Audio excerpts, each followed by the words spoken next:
Dans les profondeurs du lagon de Mayotte, nage un drôle de poisson. Gaby Baratieux taquine la photographie sous-marine depuis plus de 10 ans. Il s'est fait connaître mondialement grâce à cette image. Le poulpe dansant du lagon de Mayotte, élu meilleure photographie sous-marine de l'année 2017. Donc j'avais pris un objectif ultra grand angle pour vraiment avoir un angle de champ très large, pour donner cet effet de grandeur et voilà. Gaby Baratieux exerce son art là où peu d'hommes s'aventurent, la zone crépusculaire.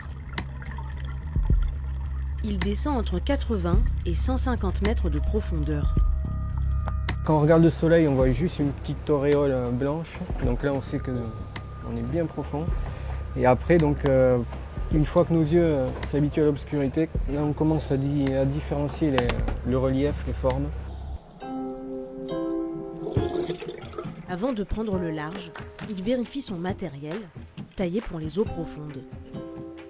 Donc notre corps il va consommer de l'oxygène et il va produire du CO2.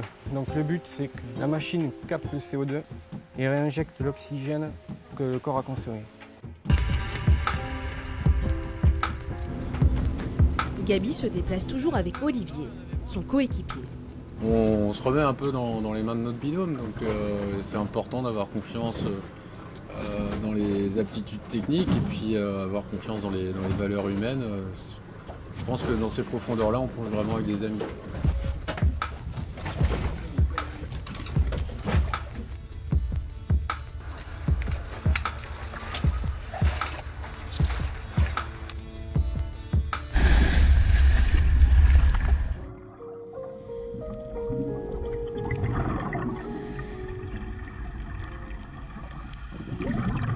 On pourrait croire qu'il n'y a pas beaucoup de vie au fond, mais en fait si.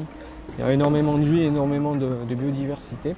Quand on éclaire les parois par exemple, ou même les voûtes qui ne voient quasiment jamais la lumière, là, on se rend compte que c'est une mosaïque de couleurs, quoi, comme une peinture multicolore.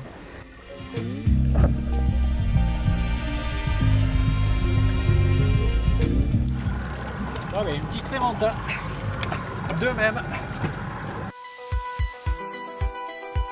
Chaque expédition apporte son lot de découvertes. Gaby Baratieux fait de la science participative depuis 3 ans.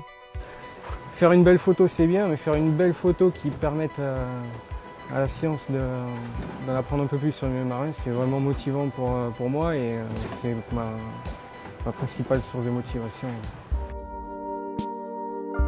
On a eu 2-3 rencontres avec des bancs de requins-marteaux de plusieurs centaines. Enfin, sur une photo j'en ai compté 70, mais il y en avait encore hors champ, donc ouais, c'est des moments fabuleux. Ouais.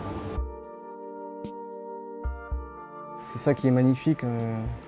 Quand on est passionné par la photo et par la photo animalière, n'importe quel sujet peut amener un émerveillement.